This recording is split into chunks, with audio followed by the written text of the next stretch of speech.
Mari kita berdoa. Segala puji syukur kami naikkan kepada-Mu ya Tuhan, karena anugerah-Mu yang begitu besar bagi setiap kami, sehingga Tuhan, kami yang percaya kepada-Mu, yang tinggal di dalam Engkau, Kau terus memberkati, menyertai, bahkan memampukan kami, sekalipun kami harus menghadapi berbagai tantangan dan pertemuan. Hari ini kami akan bersama-sama belajar dari firman-Mu. Biarlah Engkau memberikan berkat dan anugerah-Mu ya Tuhan, baik untuk hamba-Mu yang akan menyampaikan firman-Mu maupun saudara-saudara kami yang mendengarkannya. Biarlah kami semua diberkati oleh firman-Mu. Kami berdoa dan memohon hanya di dalam nama Tuhan Yesus Kristus. Amin. Selamat pagi saudara, shalom. Shalom. Saya bersyukur pagi ini boleh melayani di tengah-tengah saudara sekalian. Terima kasih kepada hamba Tuhan dan majelis yang memberikan kesempatan, tetap memberikan kesempatan kepada saya untuk boleh datang ke Palu ini. Memang jadwal saya sudah ditetapkan di tahun lalu sebelum saya menjalani operasi. Ada 3 jadwal yang saya harus 2 jadwal yang keluar pulau yang saya harus penuhi. Saya memang ditanya berulang kali, bisa nggak Pak? Tunggu. Saya pasti bisa, saya katakan begitu ya. Seperti 2 minggu yang awal Juli saya ke Pontianak. Mereka juga bertanya-tanya, saya katakan pasti bisa. Saya memang terapi terus dan akhirnya saya bisa berangkat ke Pontianak. Lalu Valen sempat tanya juga, kira-kira bisa nggak Pak? Nanti setelah dari Pontianak, saya katakan gitu. Kalau saya di Pontianak semua lancar, karena di Pontianak saya berangkat sendiri. Pulangnya ada teman, dalam arti ada alumni dulu mahasiswa saya yang mau sekolah di Malang. Jadi ditemani dia pulang, tapi berangkatnya sendiri. Dan ternyata semua lancar sehingga saya katakan oke, saya akan ke sana. Saya ingin selesaikan semua tugas yang memang dipercayakan kepada saya. Nah, setelah itu memang tentunya saya yakin bahwa BP Sinode akan seandainya memberi tugas pasti nggak jauh-jauh kira-kira gitu mungkin di sekitar tempat yang itu. Nah saudara, mungkin banyak yang sudah dengar, saya memang bulan Mei yang lalu menjalani operasi tumor otak. Jadi begitu dengar ada tumor di kepala saya, saudara, saya sudah sebagai walaupun pendeta tapi manusia juga namanya otak harus dibuka dan sebagainya, sesuatu yang memang istilahnya membuat orang juga takut, ada rasa takut Tapi saya katakan saya berserah kepada Tuhan. Biarlah Tuhan yang memberikan berkatnya, anugerahnya. Kalau memang Dia masih tetap mau pakai saya masih diberi kesehatan, saya akan tetap melaksanakan tugas pelayanan yang dipercayakan kepada saya. Dan bersyukur memang saya kemudian menjalani operasi, dan saya bersyukur kepada BP Sinode maupun SCT Aletheia dan juga GKT, karena beberapa GKT juga mendukung biaya operasi saya. Memang saya tadinya berpikir operasi di Surabaya, tapi oleh keluarga disuruh ke Jakarta, tapi oleh BP Sinode, rekan-rekan di BP, sudah kamu berangkat ke Singapura saja. Untuk biaya nanti kami carikan dana, kami akan bersama-sama dukung untuk biaya operasi kami. Sehingga memang akhirnya saya bersyukur bisa menjalani operasi di Singapura, dan saya ingat betul operasi saya berjalan 5 jam. 5 jam, jadi saya sendiri ketika dipersiapkan untuk masuk ke ruang operasi, saya bertanya, ini saya nanti ditidurkan selama 5 jam, bisa bangun nggak? Kira-kira setelah operasi, nggak tahu saudara, nggak ada yang tahu. Karena bukan berarti istilahnya bukan sekedar saya ini hanya berpikir takut, khawatir sebagai manusia, karena ada kejadian sebelumnya. Karena seperti ada satu adik, bukan satu maksudnya adiknya itu Pendeta Agung Gunawan, Bu Melan itu adik putrinya persis mengalami tumor otak seperti saya, bahkan dia juga boleh dikatakan dari penglihatan dokter, dari pemeriksaan tumornya ini jinak. Hanya ke Jakarta, dioperasi di Jakarta, dan ternyata terjadi pendarahan. Sehingga setelah selesai operasi nggak pernah bangun lagi sampai akhirnya Tuhan panggil pulang. Jadi saya katakan kalau saya tidur 5 jam bisa bangun nggak? nggak ada yang tahu. Saya hanya berdoa, Tuhan, saya serahkan diri saya kepadamu, ya, apa yang terbaik yang kau berikan kepada saya itu yang saya terima, ya. Ternyata setelah 5 jam saya memang bangun, saudara. Saya dibawa ke ICU untuk pemulihan, ya, setelah pasca operasi. Dan saya lihat putri saya panggil Esther, putri saya namanya Esther. Esther, kamu masih di sini ya? Oh iya Pak, saya masih jaga Papa dari tadi, saya tunggu. Oh iya, setelah itu saya tidur lagi, saudara. Tidur lagi maksud saya setengah sadar kira-kira begitu. Ya, sudah dia ngomong apa mungkin saya nggak tahu, tapi wah, dia senang sekali, saudara. WA ke mana, ke saudara-saudara saya kasih juga nomor WA-nya pengurus sinode, ya, supaya kalau ada apa-apa kontak mereka juga diberitahu, Papa sudah sadar dan mengenali saya. Oh, ini yang penting, saudara, ya. Jadi karena apa, memang begitu saya pulang ke Surabaya, ya, saya memang diminta membantu GKT Husana, ya, GKT Husana sebagai konsulen, artinya sebagai pendeta konsulen, terus tetap diminta lagi sebagai semacam senior, ya, pendeta senior yang menjadi penasihat, ya, bagi hamba Tuhan maupun gereja. Ya, saya bersyukur, ya, pada saat rapat majelis ada satu majelis berkata, Pak Kor ini beruntung, ya, memang bahasanya manusia beruntung, tapi ini berkat Tuhan, saya katakan gitu. Mertua saya, mama saya, ya sekarang masih tinggal sama saya, juga jalani operasi tumor otak seperti Pak Kor. Setelah operasi dia lupa banyak, lupa anaknya, lupa cucunya, lupa sudah makan atau tidak. Kadang memang ingat tapi sering lupa, banyak lupanya.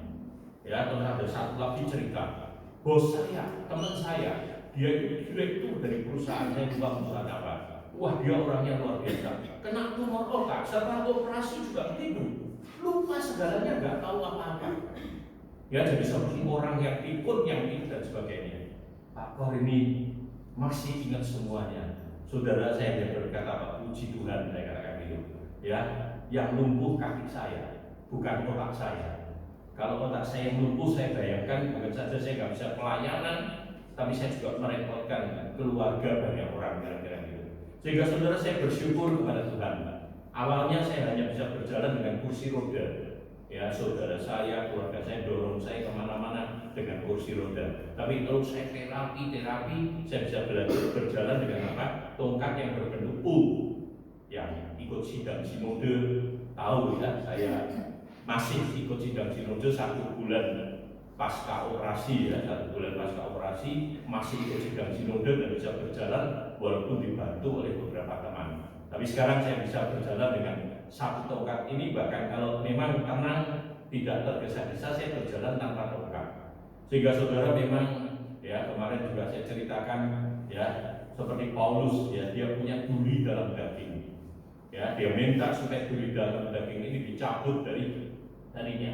3 kali dia berdoa. Terus dikatakan bahwa Tuhan menjawab, cukuplah kasih karunia-Mu, karena justru dalam kelemahanmu lah anugerahku menjadi sempurna, ya, kuasaku menjadi sempurna.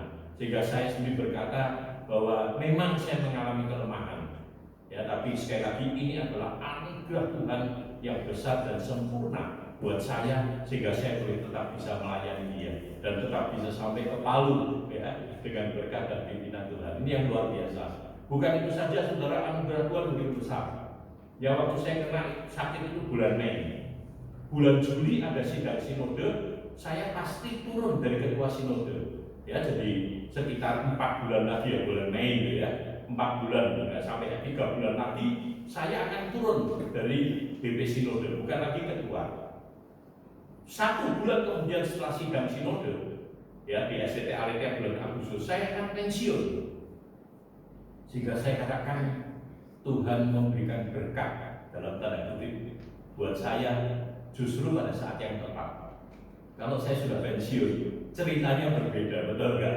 Ya, saya yakin GKT pasti menyayangi saya, tapi ceritanya akan berbeda. Karena apa? Pada saat saya sakit, wah, ketua sinode kita sakit, ayo kita dukung, kita bantu dan sebagainya. Dosen kita sakit, ayo kita dukung, kita bantu. Sehingga anugerah Tuhan memang cukup, bahkan luar biasa Tuhan berikan kepada saya. Sehingga hari ini saya bisa, ya, berkhotbah. Mereka katakan, Pak Kor suaranya nggak berubah, semangatnya nggak berubah, ya. sehingga boleh tetap melayani. Hanya memang kelemahan kaki ini yang perlu membuat teman-teman yang membantu saya sabar untuk menggandeng untuk dan sebagainya. Terima kasih. Mari kita buka dari Yohanes pasal 15 ayat 1 sampai ayat yang ke-8. Yohanes pasal 15 ayat 1 sampai ke 8. Kita akan membaca bertanggapan. Ayat 1 saya bacakan, ayat 2 saudara-saudara sekalian yang membacakan, demikian seterusnya sampai ayat yang ke-8. Yohanes 15 ayat 1. Akulah pokok anggur yang benar, dan Bapa pula pengusahanya. Setiap lagi padaku yang berbuah, dipotongnya, setiap lagi berbuah, dikerjanya, supaya lebih banyak berbuah. Kamu memang sudah bersih, karena firman yang telah kukatakan kepadamu. Tinggallah di dalam aku, dan aku di dalam kamu, sama seperti hati tidak dapat berbuah dari dirinya sendiri. Kalau dia tidak tinggal pada kamu, demikian juga kamu yang tidak berbuah, jika kamu tidak tinggal di dalam aku. Akulah pokok anggur dan kamulah ranting-rantingnya. Barang siapa tinggal di dalam aku dan aku di dalam dia, ia berbuah banyak. Sebab di luar aku, kamu tidak dapat berbuah apa-apa. Barang siapa tidak tinggal di dalam aku, dia berbuah seperti ranting dan menjadi kering. Kemudian dibutuhkan orang yang dicampakkan dalam api lalu dibakar. Jika kamu tinggal di dalam aku dan firman-Ku tinggal di dalam kamu, mintalah apa saja yang kamu kehendaki dan kamu akan menerimanya. Jangan kamu di dalam aku dipermuliakan, yaitu jika kamu berbuat banyak, dan dengan demikian kamu adalah murid-murid. Kita baru membaca, kadang ini dikatakan sebagai perumpamaan, tapi memang berbeda sedikit dari perumpamaan. Tapi Yesus memberikan contoh atau gambaran hubungan orang percaya atau hubungan kita dengan Tuhan itu bagaikan sebuah pohon anggur. Nah saudara, saya yakin kalau kita punya kebun anggur atau punya pohon anggur, kita ingin pohon anggur dan kebun anggur itu, khususnya pohon anggurnya, berbuah lebat. Ya, saya dapat gambar tentang kebun anggur di Israel ya. Di Israel kebun anggur atau hasil anggur dikatakan sangat luar biasa sejak zaman dulu. Ya, saat bangsa Israel. Saat Musa mengutus mata-mata ke tanah Kanaan, mereka mata-mata ini pulang membawa pohon anggur atau pokok anggur yang besar-besar dikatakan di sana. Ya, kita bisa baca. Sehingga memang tanah Kanaan, tempat di mana Israel ada, itu hasil buah anggurnya luar biasa ya. Kalau kita lihat gambaran seperti ini sangat senang sekali ya. Mungkin kita lihat sayang kalau dipetik ya, biarkan saja sudah dinikmati dilihat, tapi sangat luar biasa saudara. Ya, nanti juga ada beberapa gambar yang kita bisa lihat berkaitan dengan pokok anggur. Nah saudara, Yesus berkata, akulah pokok anggur yang benar. Ya, dan Bapaklah pengusahanya. Dikatakan barang siapa tinggal di dalam aku, ia berbuah lebat. Dan mereka atau orang yang tinggal di dalam aku adalah murid-Ku. Dan ini pernyataan yang tegas menggambarkan relasi kita dengan Yesus. Bahkan siapa kita? Ya, kita dikatakan sebagai murid yang harus mencerminkan guru ya, yang tentunya mengajar dan membimbing kita. Saudara, untuk kita bisa tentunya punya pohon anggur atau kebun anggur yang baik, yang menghasilkan buah banyak dan tentunya buah yang enak, maka ada beberapa hal yang perlu kita lakukan. Pertama, kita harus mencari bibit anggur yang baik. Ada teman saya menanam pohon anggur, dia bilang beli bibitnya, kata yang jual bibitnya bagus, anggurnya warnanya ungu, manis dan sebagainya. Beli setelah ditunggu 5 tahun berbuah, ternyata buahnya kecil. Dia katakan, aduh saya dibohongin, sudah nunggu 5 tahun lagi. Ya, jadi untuk bisa menanam pohon anggur perlu bibit yang baik. Dan bukan itu saja, kalau kita mau pohon anggur yang kita tanam menghasilkan buah yang baik, kita harus mengelola dan merawat pohon anggur itu dengan baik dan benar. Gak bisa kita taruh, kita biarkan begitu saja. Kita harus buatkan ya semacam kawat-kawat atau kayu dan sebagainya untuk pohon itu bisa merambat. Kita harus siramin, kita harus pelihara, harus rawat seperti yang tadi dikatakan oleh Yesus yang memberikan perumpamaan ini. Sehingga saudara, pada saat Yesus berkata, "Akulah pokok anggur yang benar," ya, atau kata benar dalam konteks ini juga bisa dikatakan baik. Jadi pohon anggur yang baik, pohon anggur yang sudah betul, yang menghasilkan buah yang nyaman, yang enak. Sehingga akulah pokok anggur yang benar, dan Bapakkulah pengelolanya, yang merawat, yang mengelola pohon anggur tersebut. Sehingga ini menjadi sebuah jaminan bagi kita. Kalau Yesus adalah pohon anggurnya, bahkan dikatakan pohon anggur yang benar dan baik, dan kemudian Bapa di surga yang mengelola ya kebun anggur ini, maka kita mendapatkan jaminan bahwa apa? Bahwa kita akan berbuah banyak dan menghasilkan buah-buah yang baik. Sehingga ini memang sebuah gambaran yang indah buat kita orang percaya. Dan lebih lanjut dikatakan Yesus menegaskan, "Akulah pokok anggur dan kamu adalah ranting-rantingnya." Ya, jadi kalau pokok anggur itu adalah pohon utama anggur.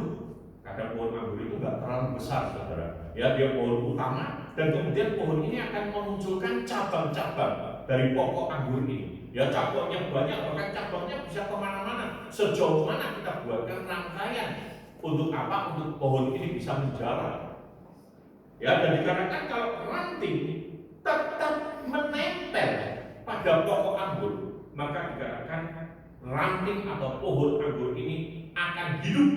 Bahkan bukan hanya akan hidup, tapi berbuah lebat. Dan dikatakan saudara, dalam perikop ini, kalau kita baca tadi ayat yang kita baca, di sana ditegaskan berulang kali, ya, kata tinggal di dalam aku, ya, atau sesuai dengan tema yang diberikan kepada saya, abide with me, tinggal di dalam aku. Dan itu disebutkan 8 kali, saudara. Kalau nanti saudara hidup secara positif dalam arti tinggallah di dalam aku, atau juga secara negatif kata Yesus, kalau engkau tidak tinggal di dalam aku.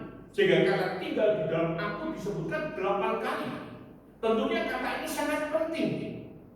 Ya, sehingga tentunya menjadi tema kita pada pagi hari ini, tinggal di dalam aku, di dalam Kristus. Apa maksudnya tinggal di dalam Kristus? Saudara, ada satu penafsir Alkitab, ya, bernama Andreas Kostenberger.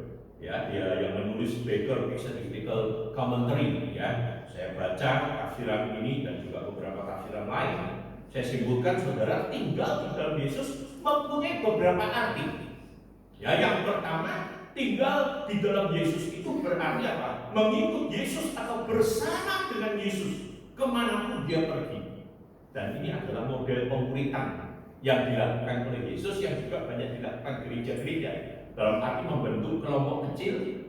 Ya, kalau Yesus kelompoknya Yesus dengan 12 orang, kelompok kecil, ya, yang sekarang ini dianjurkan antara 8 sampai 10 orang, dan mereka bertemu bersama, sharing bersama, mendengar bersama, menceritakan pengalaman bersama, bergumul bersama, dan sebagainya. Sehingga itu yang juga dilakukan Yesus bersama 12 muridnya. Kemana saja Yesus pergi, 12 murid ini tinggal bersama dia.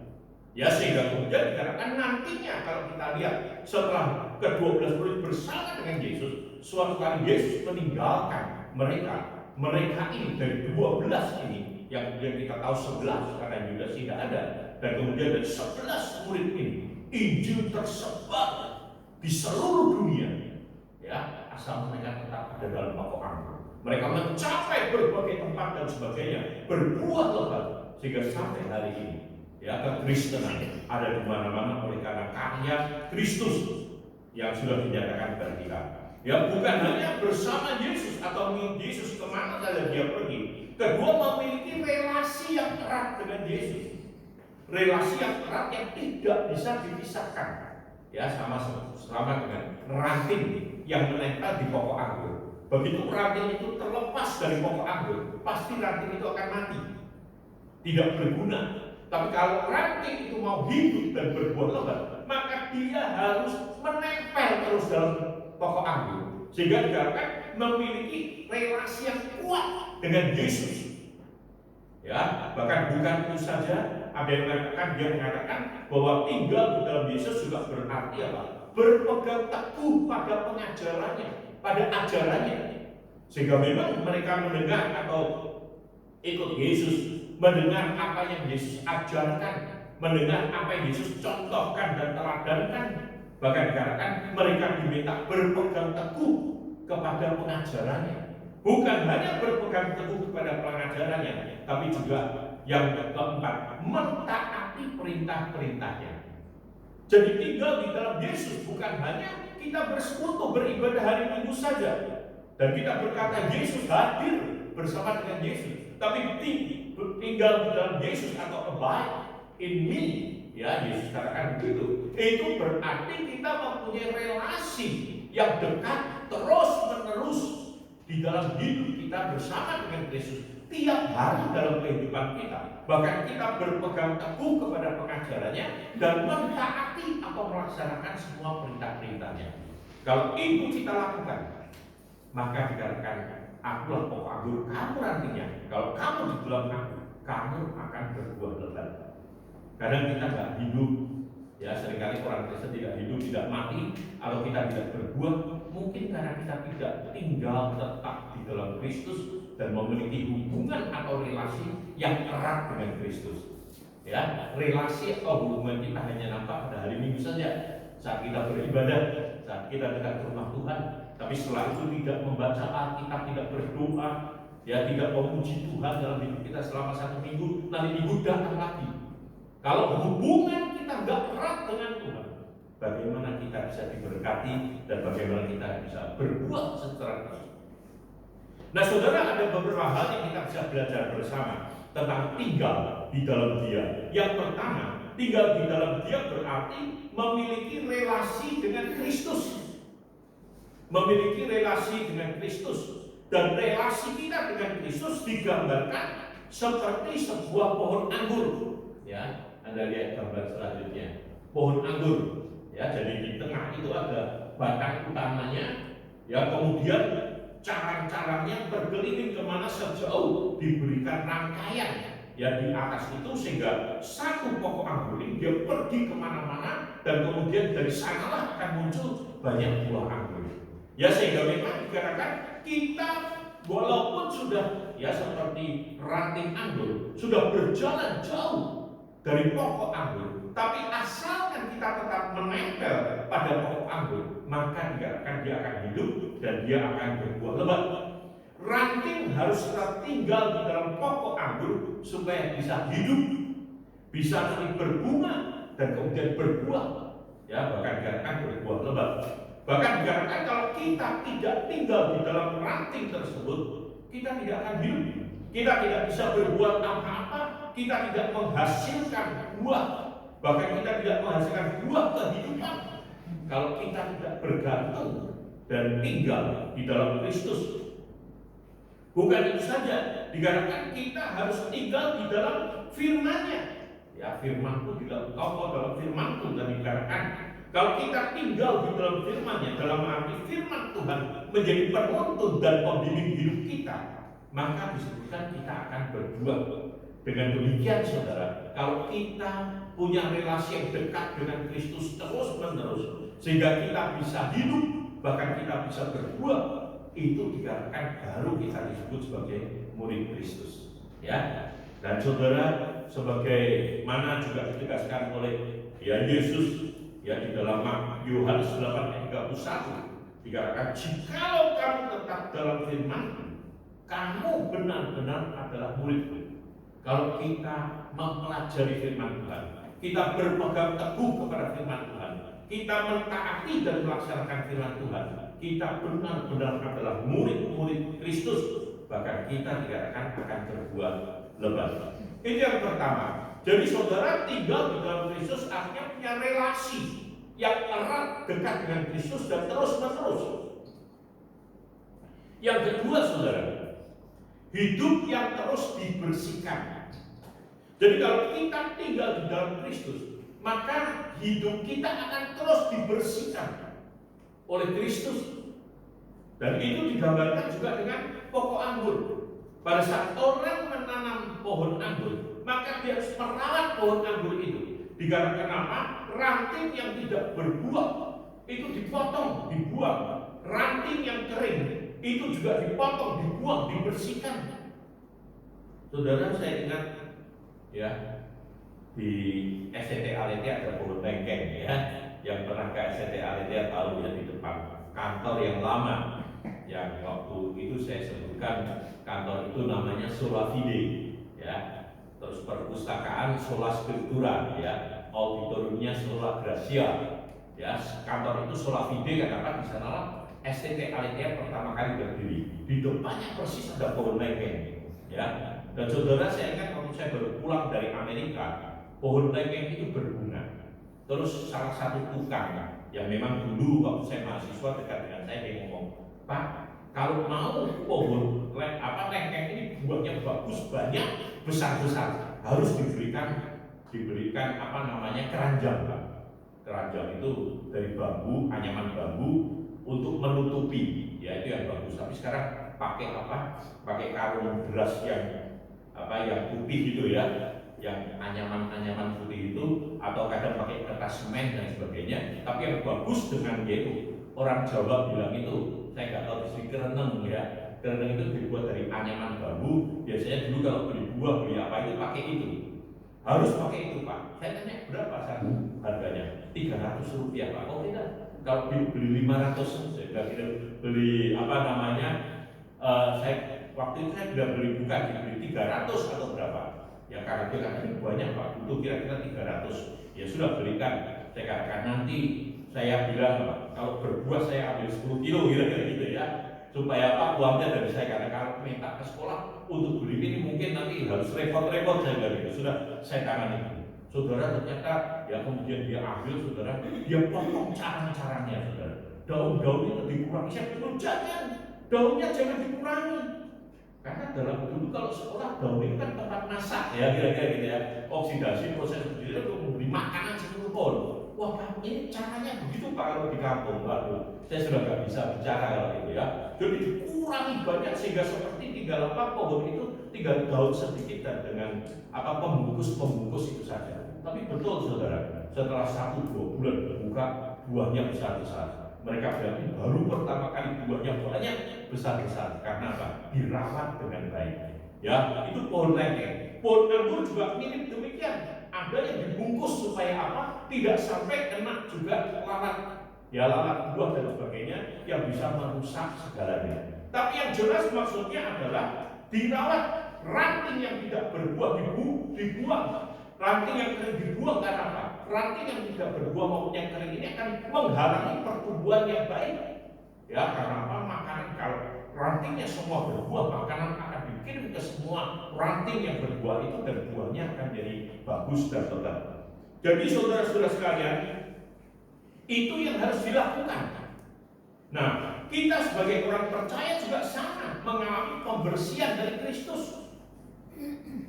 Ya, memang saudara, kalau kita lihat ada orang Kristen yang memang mempunyai relasi dengan Kristus, tapi tidak mempunyai relasi yang benar, yang erat dan terus menerus. Seperti tadi saya katakan, mungkin relasi hanya dibangun pada hari Minggu saja. Setelah itu Senin sampai Sabtu tidak pernah bicara tentang Kristus, tidak pernah baca Alkitab, tidak pernah berdoa. Ya, tapi ya orang yang sungguh-sungguh punya relasi dengan Kristus yang kuat, mereka itu dikatakan akan hidup dan berbuah. Ya, banyak orang-orang yang mengaku murid Kristus, tetapi mereka tidak punya relasi dengan Kristus. Contohnya adalah Yudas. Ya, Yudas adalah termasuk salah satu dari 12 murid Yesus. Tapi boleh dikatakan kalau kita lihat kehidupan Yudas Iskariot di dalam apa Alkitab, dia justru menunjukkan sikap yang bertentangan dengan murid Kristus. Ya, disebutkan dia sering mencuri uang yang ada di kas pelayanan bersama yang dikelola oleh Yudas.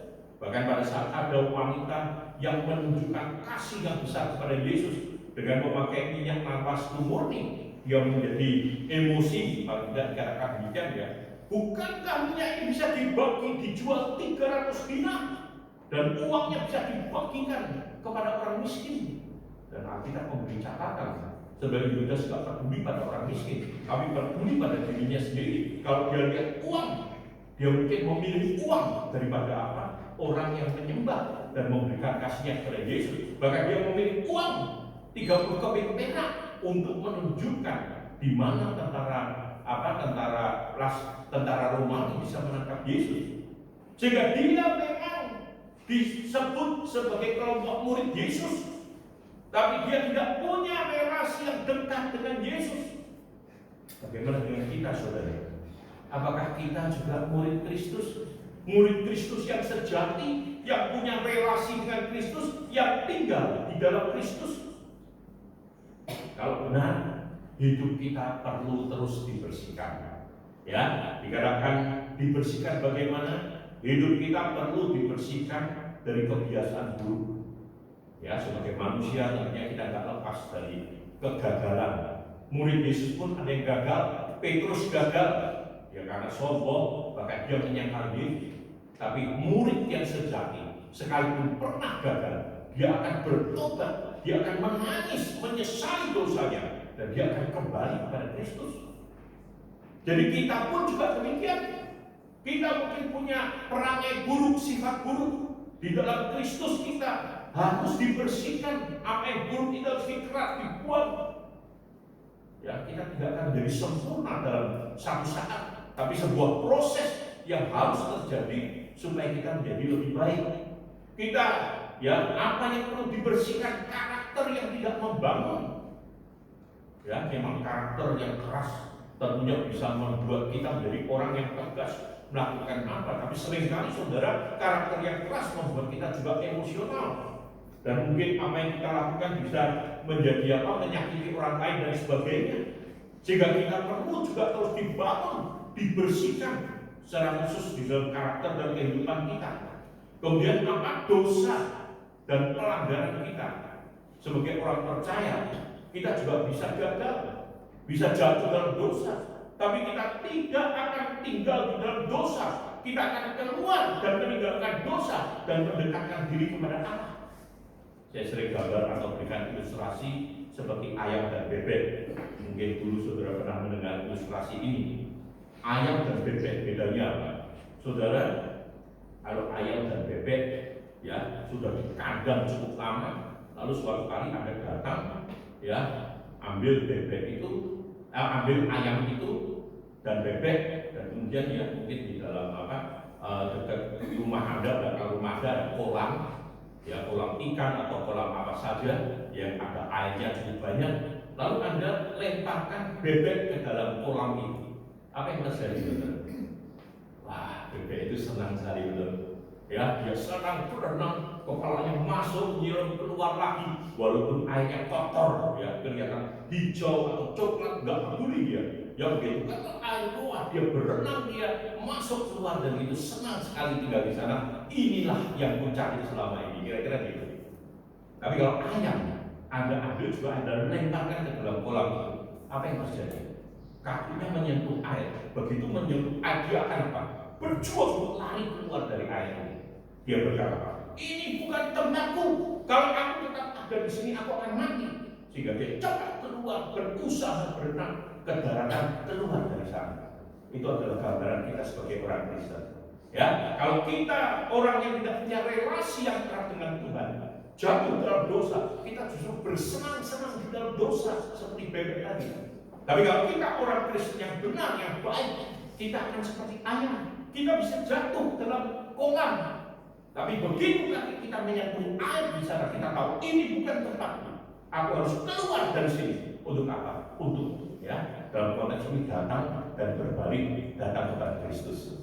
Ya, jadi kalau kita menjadi murid Kristus, menjadi orang yang tinggal di dalam Kristus, maka hidup kita akan selalu hidup yang dekat dengan Kristus. Yang terakhir, saudara, hidup yang berbuah.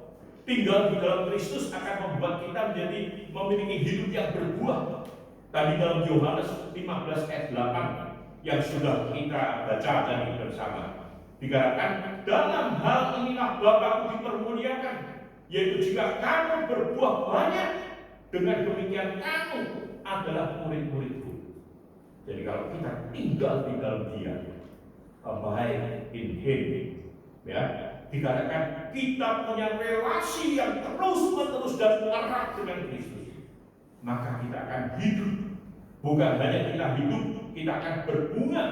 Dan kemudian kita akan berbuah. Bahkan berbuah lebat.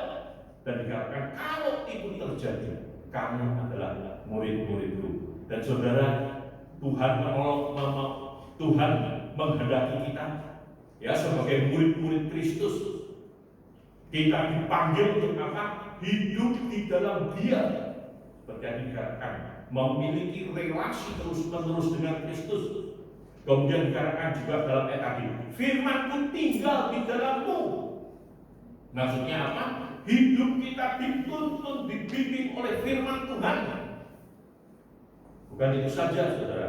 Dikatakan kalau kita menjadi murid Kristus itu juga, mintalah apa saja, kamu akan menerima. Dalam arti apa? Meminta apa saja, mengajarkan kita untuk apa? Hidup bersandar kepada Tuhan. Kalau kita punya kebutuhan, kita punya pergumulan, dikatakan datanglah kepada Tuhan, mintalah kepada Tuhan. Dan itu menunjukkan hidup yang bersandar kepada Tuhan, bukan bersandar pada kekuatan kita, pengalaman kita. Sebagai murid Kristus, kita dipanggil untuk memuliakan Allah. Dalam hal inilah Bapa memuliakan, yaitu kalau kamu berbuat lebat, ya, dan dikatakan nanti kita dipanggil berbuah lebat dengan buah-buah kehidupan yang kita tunjukkan, yang kita hasilkan, kita akan memuliakan Allah. Sebagai penutup, saya senang dengan ayat, ya, dengan Matius 5 ayat 16. Ayat yang Yesus ajarkan mengawali khotbah di bukit tentang garam dan terang. Dalam penutup pengajaran garam dan terang, Matius 5 ayat 16 mengatakan, demikianlah hendaknya terangmu bercahaya di depan orang, supaya mereka melihat perbuatanmu yang baik dan memuliakan Bapamu yang di surga. Jadi kita diminta untuk apa? Untuk bisa ya bercahaya di depan orang. Bahkan bercahaya di depan orang ini dengan melakukan perbuatan baik. Bedanya perbuatan baik kita dengan orang tidak percaya. Kalau orang tidak percaya berbuat baik supaya dia berkenan kepada Allah, atau berbuat baik supaya dia dikenal, dipuji dan dihormati banyak orang. Tapi kita orang percaya, kita diminta melakukan perbuatan baik supaya apa? Saat melihat perbuatan yang baik itu, orang akan apa? Memuliakan Bapa di surga. Orang akan mengatakan, oh, dia orang Kristen yang hidup baik, peduli kepada tetangga, peduli kepada sesama, peduli kepada orang lain, dan masih banyak hal yang lain yang bisa diungkapkan. Saudara, biarlah Tuhan menolong kita untuk kita sungguh-sungguh sebagai orang percaya, sebagai murid Kristus, kita tinggal di dalam Dia, abide in Him, memiliki relasi yang erat dengan Dia, berpegang teguh kepada firman-Nya, bersama dengan Dia senantiasa melalui doa dan firman, bahkan sungguh-sungguh melaksanakan atau mentaati perintah-Nya di dalam kehidupan kita, sehingga hidup kita dapat berbuah lebat menjadi berkat dan memuliakan Allah. Amin. Mari kita berdoa. Terima kasih Tuhan untuk firman-Mu yang telah kami pelajari bersama pada pagi hari ini. Biarlah firman-Mu boleh menguatkan dan meneguhkan iman kami.